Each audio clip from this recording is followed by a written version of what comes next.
मेरे पिता बगदाद के बड़े व्यापारियों में से एक थे, लेकिन उनकी मृत्यु के बाद उन्होंने मेरे लिए बहुत सारी संपत्ति छोड़ी। तब मैं एक लापरवाह युवक था।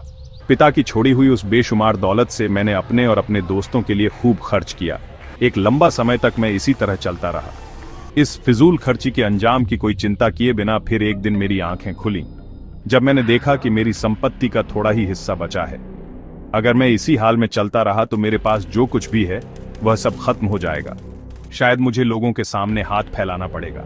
इस बुरे अंजाम के डर से मैं चिंतित हो गया और खुद से कहा, मनुष्य के अंतिम जीवन में गरीबी और भीख मांगने की अपमान की संभावना ऐसी चीज है जिसे कोई भी सज्जन स्वीकार नहीं कर सकता, और आलस्य गरीबी की चाबी है। यही सोचकर मैंने यात्रा करने का फैसला किया।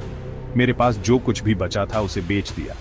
उस पैसे से मैंने व्यापार करने के लिए सामान खरीदा और व्यापारियों के एक समूह के साथ बगदाद शहर से बसरा शहर की ओर रवाना हुआ। वहां से एक बड़ा जहाज हमें फारस की खाड़ी के रास्ते ले गया। समुद्र की बीमारी ने मुझे घेर लिया। पहली समुद्री यात्रा थी तो बीमार पड़ गया। कुछ देर बाद ठीक हो गया और समुद्र के मौसम का आदी हो गया। मेरा स्वास्थ्य भी वापस आ गया। जहाज हमें एक द्वीप से दूसरे द्वीप और एक देश से दूसरे देश ले जाता रहा। हम जहां भी रुकते वहां खरीदते और बेचते।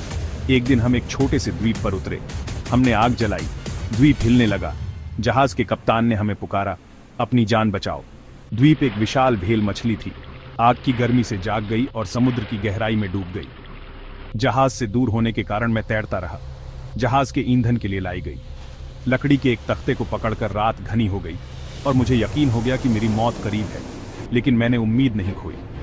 अगली सुबह लहरों ने मुझे एक ऊंचे द्वीप पर फेंक दिया।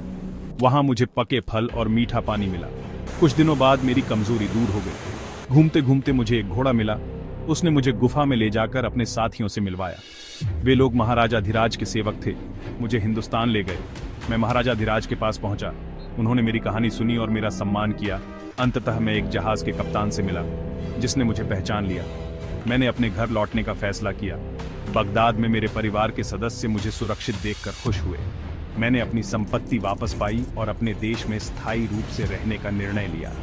सिंदबाद का पहला रोमांचक सफर यही था। अगली बार मैं अपनी दूसरी यात्रा की कहानी सुनाऊंगा।